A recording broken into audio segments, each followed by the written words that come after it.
Hello friends, welcome to my channel literary love. Video शुरू करने से पहले चैनल को सब्सक्राइब करें और बेल आइकन को प्रेस करें ताकि आप कोई भी वीडियो कभी मिस ना करें।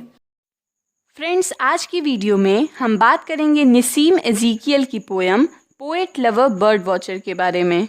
ये एक 20 लाइन पोयम है जो 10 लाइन स्टैंजा में बांटी गई है। हर स्टैंजा की राइमिंग स्कीम है AB, BA, AC, DC, DD।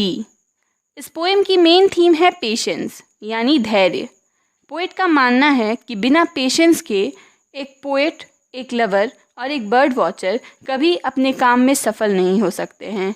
ना ही पोएट एक अच्छी कविता लिख सकता है, ना कोई लवर अपनी प्रेमिका का दिल जीत सकता है, और ना ही कोई बर्ड वॉचर उस पक्षी को देख सकता है जिसे वो देखना चाहता है। अपने मकसद को पूरा करने के लिए उनमें धैर्य होना ज़रूरी है, पेशेंस होना ज़रूरी है।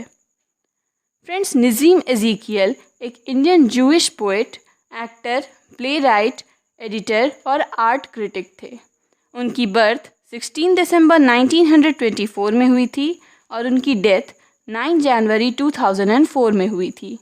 उन्हें 1983 में साहित्य अकेडमी अवार्ड मिला था और उनके फेमस वर्क्स में night of the scorpion, latter day psalms शामिल हैं।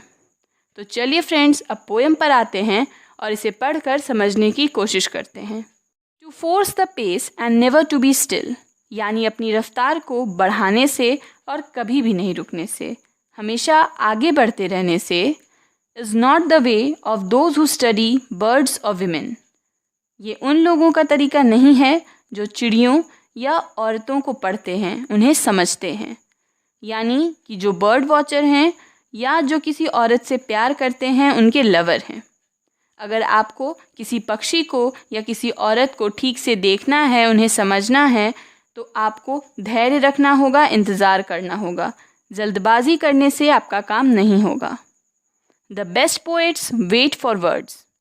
सबसे अच्छे कवि शब्दों का इंतज़ार करते हैं, यानी वो अच्छे से सोचते हैं, विचार करते हैं और फिर अपनी कविता के लिए सही शब्दों को चुनते हैं। उनमें पेशेंस होता है, धैर्य होता है। The Hunt is not an exercise of will. Friends, यहाँ हंट का मतलब शिकार करना नहीं है, हंट का मतलब है ढूंढना या पाना।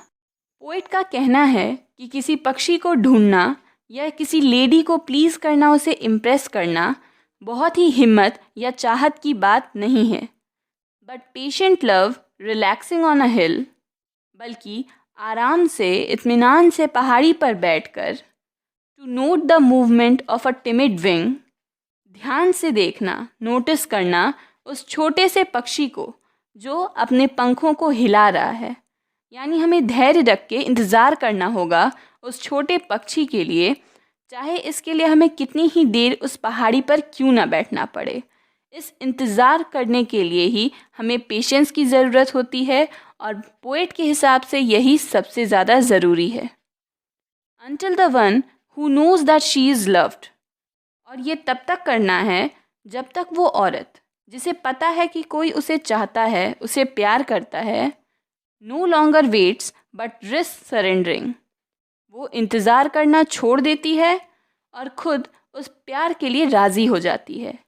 यानी कि जब तक वो औरत जिसे पता है कि उसे कोई प्यार करता है, वो अपने प्रेमी के प्यार को स्वीकार नहीं करे, एक्सेप्ट नहीं करे, तब तक उस लवर को हार नहीं माननी चाहिए, उसे कोशिश करते रहना चाहिए।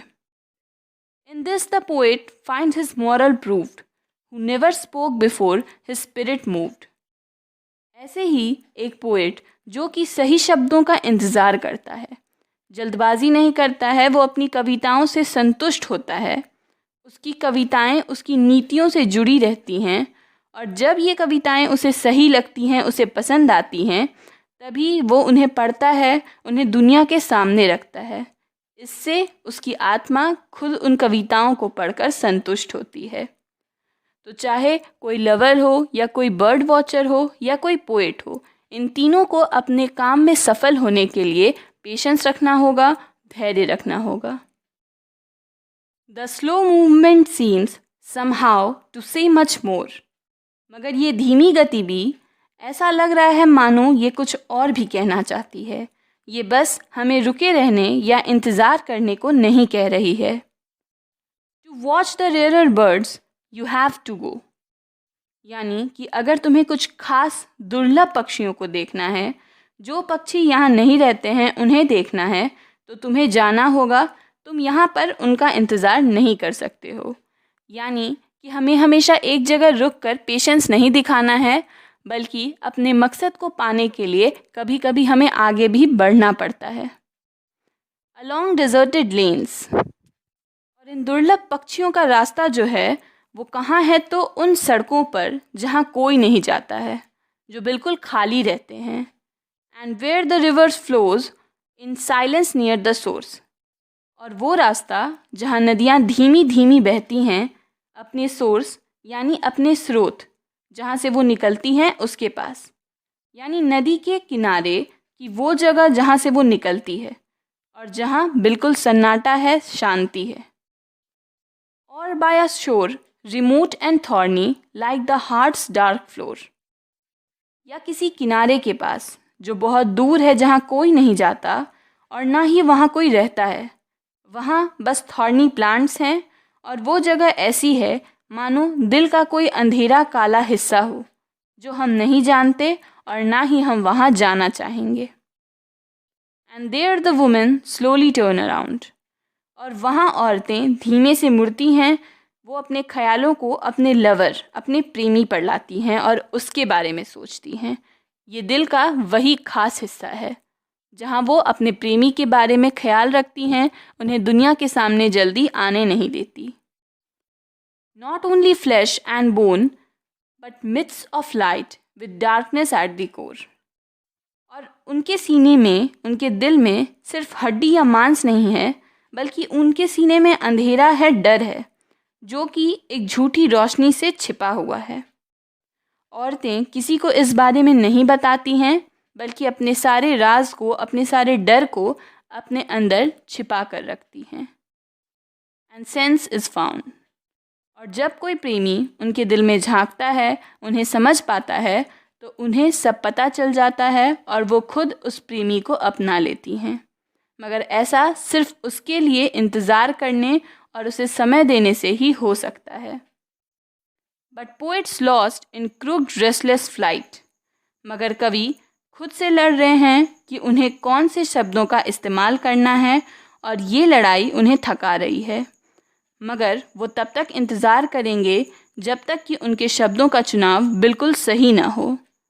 The deaf can hear, the blind recover sight, ताकि उनकी कविताओं को पढ़कर कोई बहरा व्यक्ति भी सुनने लगे और कोई अंधा व्यक्ति देखने लगे। यानी कि वो लोगों की समस्याओं को अपनी कविताओं से दूर कर दे। वो ऐसी कविता लिखना चाहते हैं। इन तीनों पोएट, लवर और बर्ड वॉचर में यही एक सिमिलैरिटी है कि ये सब अगर पेशेंट होते हैं, धैर्य से काम लेते हैं, तो ये तीनों अपने मकसद में कामयाब होते हैं। मगर अगर ये जल्दबाजी करते हैं तो ये हार जाते हैं और इनका मकसद कभी पूरा नहीं होता है। तो ये थी फ्रेंड्स नसीम एज़ेकियल की poem poet lover bird watcher.